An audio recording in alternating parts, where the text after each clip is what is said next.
On the 15th of April, 1865, Confederate sympathizer John Wilkes Booth claimed the life of President Abraham Lincoln in Ford's Theater, located in Washington, D.C., United States. John was hunted down and fatally shot during an attempted arrest on April 26th. I'm sure all of you have heard this story, but I want to talk about a side of that story you might not have heard of. This is Forgotten Families, the story of the Booths.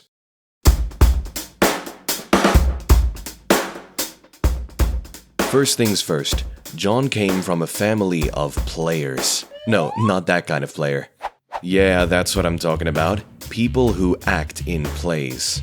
His father, Junius Brutus Booth, was a renowned Shakespearean actor who had performed both in the United States and in Europe.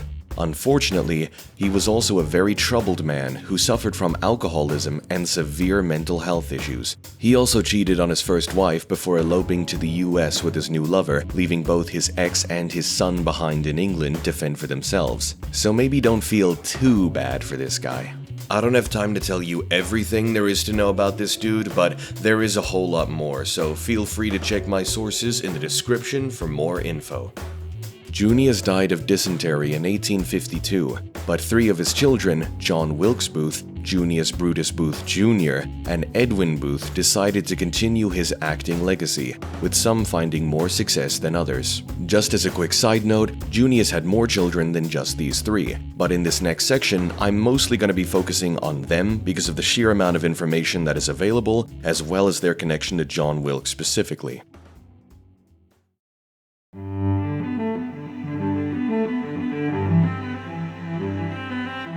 As an actor, John Wilkes Booth had a mixed career. He made his stage debut at the Charles Street Theater in Baltimore, portraying the Earl of Richmond in Shakespeare's Richard III, but his performance was not well received. He would, however, achieve noteworthy success when he went on tour in 1860. He became a pretty big hit as he performed on stages throughout the time of the Civil War. Well, he must have been pretty amazing because the information that I just read came from his IMDb page. Just let that sink in real quick. John Wilkes Booth has an IMDb page. I guess the M must be silent. Junius Brutus Booth, the oldest of the bunch, had a pretty underwhelming run as a performer. Overshadowed by his father, brothers, and even his own wife, his shows were not in very high demand when compared to the rest of his family. Shockingly, I wasn't able to find any more information about him other than just his forgettable acting career, or at least nothing else that was actually interesting. But hey, at least he can say that he was featured in a Fortress of No video, which is more than any of you can say. Edwin Booth was the star child. Best known for acting in Shakespeare's Hamlet, many consider him to be the only one of the Booth family whose thespian fame equaled and even surpassed his father's. While researching this video, I found multiple sources that refer to him as the most accomplished Shakespearean actor of his day. Edwin's success caused a rift to form between him and the rest of his family, especially with John Wilkes, whose reported emotional instability made him irritated by his brother's fame. But clearly, the greatest difference between them was where their loyalties lied during the American Civil War. John Wilkes Booth was, unsurprisingly, very public about his pro-slavery and anti-Lincoln opinions. He served as a volunteer in the Richmond militia that murdered John Brown, a well-known figure in the abolitionist movement. Even before ultimately making the decision to assassinate the president, John Wilkes had recruited multiple conspirators to enact a plan to kidnap him. Edwin, conversely, supported Lincoln. Here's an extract published in a newspaper on the 29th of April, 1865, a mere 14 days after Lincoln's death. And here it is only thoughtful and honest to say that the Union cause had no stronger or more generous supporter than Mr. Edwin Booth. From the commencement, he has been earnestly and actively solicitous for the triumph of our arms and the welfare of our soldiers. Funnily enough, this article goes on to talk about a time that Edwin helped with the continuation of Abraham Lincoln's bloodline. I just realized that's a very weird way of putting it. Let me read it to you and you'll understand. An incident, a trifle in itself, may be recalled at this moment when the profound monotony of grief overwhelmed us. Not a month since, Mr. Edwin Booth was proceeding to Washington. At Trenton, there was a general scramble to reach the cars, which had started, leaving many behind in the refreshment saloon. Mr. Edwin Booth was preceded by a gentleman whose foot slipped as he was stepping upon the platform, and who would have fallen once beneath the wheels had not Mr. Edwin Booth's arms sustained him. The gentleman remarked that he had a narrow escape of his life and was thankful to his preserver. It was Robert Lincoln, the son of that great good man who now lies dead before our blistered eyes and whose name we cannot mention without choking. So for those of you who didn't absorb what just happened there, the gist of it is this. One day in 1864, Robert Todd Lincoln, the son of Abraham Lincoln, was being kind of stupid and decided that he didn't need to watch where he was going. Edwin then grabbed him by the collar and saved him from falling into the gap between a platform and a moving train.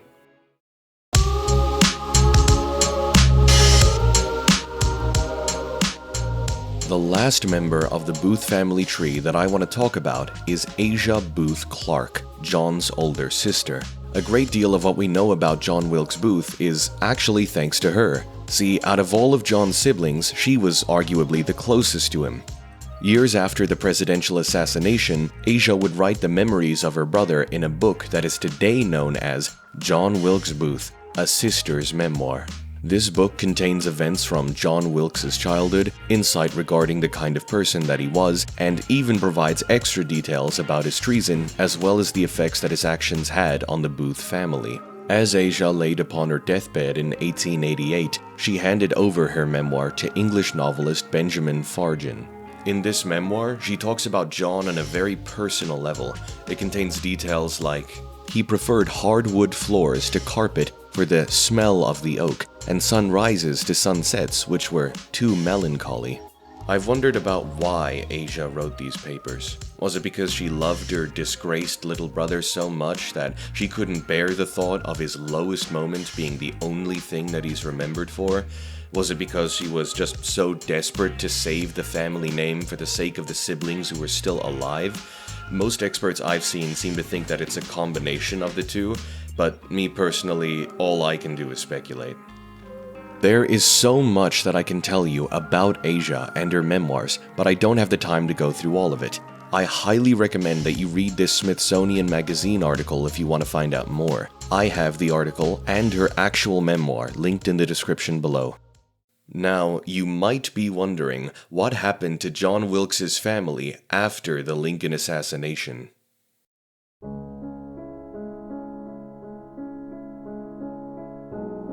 After hearing about what he did, most of his family was appalled by his actions. His older brother, Junius Jr., even went as far as to say that he wished John had been killed before the assassination for the sake of the family name.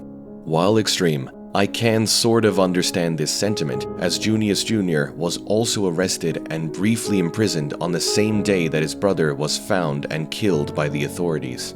As for Edwin, he briefly stopped performing on account of receiving multiple death threats from outraged Lincoln supporters. Afterwards, he tried his best to change what had become the public perception of the Booth family name.